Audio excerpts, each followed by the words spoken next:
¿Cómo estás, Gustavo? Gracias por venir. Muchas gracias por invitarme. Bueno, muchas gracias. Muchas preguntas, pero le voy a dejar la primera a Marisol porque es la que viene con todos los números en caliente de lo que se conoció hoy. Bueno, el primer análisis que deberíamos hacer es el comportamiento de los números de la economía pese a la salida del cepo. Uno imaginaba que se iban a disparar.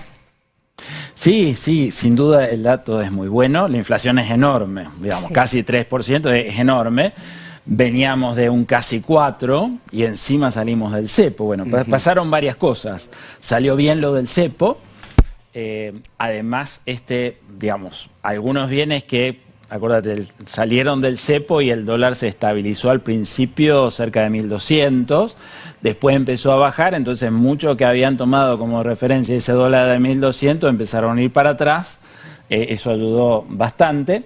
Y además, digamos, siempre tenés que tener un poquito de suerte. O sea, este mes los bienes estacionales que se llaman jugaron a favor. El mes pasado habían jugado bastante en contra. No sé, me puedo equivocar, pero es un poquito más del 1% la inflación de estacionales, verduras, ¿viste? Depende el mes. El mes pasado creo que había sido 7-8%. Es decir, te jugó a favor eso. Y obviamente el gobierno puso un freno al tema tarifario. El mes pasado había jugado muy en contra el tema tarifa, este mes jugó a favor, fue bastante más bajo. Entonces, una serie de factores, pero bueno, lo relevante, más allá que es un número alto, el 2,8 o el 3 a nivel nacional o el 3,1 a nivel provincial, bueno, saliste del cepo parcialmente, pero una parte importante, pero la brecha claramente casi desapareció y sin problemas fuertes en inflación. Entonces, la verdad que es una muy buena noticia mirándola desde donde la mires. Al contrario, bajó la inflación respecto al mes anterior. Claro, a nivel país. Bueno, bajó lo que vos decís está muy bien. Subió el dólar, porque el dólar, el oficial, el que más tiene que ver, pensá que en la canasta del IPC, un poquito más de la mitad de los bienes tienen que ver con el dólar. O porque se exporten o se importen, de alguna forma tienen que ver. Bueno, pese a la subida del dólar oficial, que subió, en alguna época del mes subió más y después retrocedió, pero hoy estamos con un dólar un poquito más alto del oficial que teníamos hace un mes, bueno, y encima la inflación bajó, digamos. Así que, recién dijiste, jugó a favor el hecho de que estaban pisadas las tarifas, están pisadas las tarifas, es un año electoral y eso también puede tener que ver, que las pisen justamente porque no es bonito aumentar tarifas tanto. ¿Qué va a pasar después de las elecciones? En materia de tarifas, en materia de otros elementos de la economía que haya que tomar en cuenta. ¿Qué ven ustedes? Sí, mira, no es que no subieron. El mes pasado subieron más. Bueno, yo te diría que más o menos en términos de costos, más o menos está, las tarifas ya te cubren cerca del 80% de los costos. Y estaba, no sé, cerca del 20, 25%. Claro. O sea que no tenés ni hablar. Un problema importantísimo ahí. No es que esté totalmente superado, pero yo te diría que no lo ves. De acá a las elecciones, ¿cómo los vemos? Y posterior, sobre todo. Bueno, yo te diría que en Argentina siempre tenés 3 riesgos. Un riesgo que es el mundo, Trump, digamos, a la cabeza. Otro riesgo que es el político, claramente. Y otro riesgo que es el propiamente económico. Entonces, los 3 son importantes, ¿sí? Ahora, fíjate la dinámica que tuvo la última semana. Bueno, el mundo es un lío fenomenal. Ahora, la última semana dio alguna señal de esperanza. Trump empezando a acordar con los chinos. No te digo que está solucionado ni mucho menos, sigue siendo un riesgo enorme, pero es un poquito menos de riesgo que el que había una semana atrás. Ni hablar. El político, bueno, obviamente lo vimos con ficha limpia, es un problemón, ¿sí? ¿Y por qué es un problemón? Porque el gobierno, para consolidar la baja en la inflación, tiene que hacer reformas estructurales y muchos necesitan leyes, es decir, necesita que le vaya bien en octubre. El resultado de estas 4 provincias que tuvieron, bueno, no es que fue favorable al oficialismo, pero también poco fue en contra. Entonces ahí, digamos, ficha limpia, un problema. Bueno, o sea, el gran adversario, si querés verlo de alguna forma, que es el peronismo, no le fue bien. Entonces ese riesgo es un poquito que lo bajás. Y el económico, marzo, con digamos, la salida del esquema cambiario, la incertidumbre con el programa, con el fondo, con Trump a full. Bueno, marzo fue muy malo en materia de actividad económica. Sí, fue el peor mes casi de Milei. O sea, venía mejorando la actividad económica y se cayó.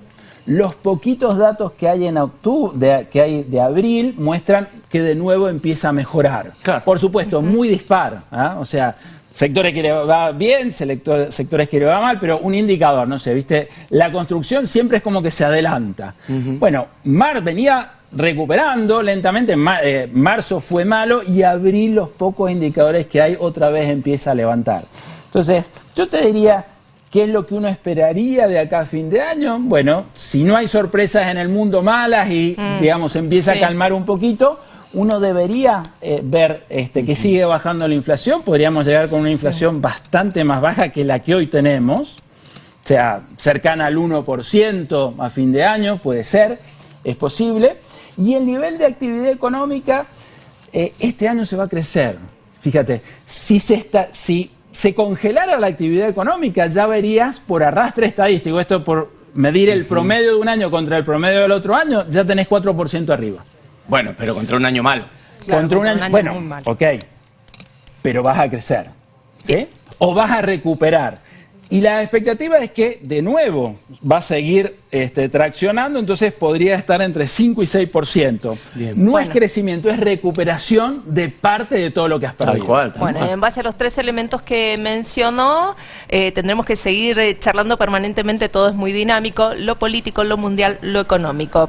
Viste, Trump te arregla con China, se pelea con la Unión Europea, acá lo político va a arder, ya hemos visto muestras justamente con el tema de ficha limpia que mencionó, y bueno, y a partir de ahí la repercusión económica. Estamos en Argentina. Tengo una breve más, si no se lo puede. entenderías. Sí, claro. Algunos dicen está complicado conseguir dólares. A ver, generó los del blanqueo, ahora generó un poquito más del campo, no mucho más, generó los del Fondo Monetario Internacional a través del acuerdo. Después de eso, ¿qué viene? ¿Cómo va a salir a conseguir los dólares? Está pidiendo los debajo del colchón, no están apareciendo con este blanqueo blue y dicen, en un año ya tuvo que ir al fondo. ¿Qué va a pasar después de esto? Ahí se puede venir la verdadera hecatombe de Milei. No se le ve de dónde va a sacar los dólares pronto, salvo que se le abran los mercados internacionales, que no sabemos si va a pasar. Esa es la preocupación de economistas importantes o al menos respetables. Bueno. Y hace que uno se preocupe también. Bueno, yo te diría que hay que diferenciar los tiempos.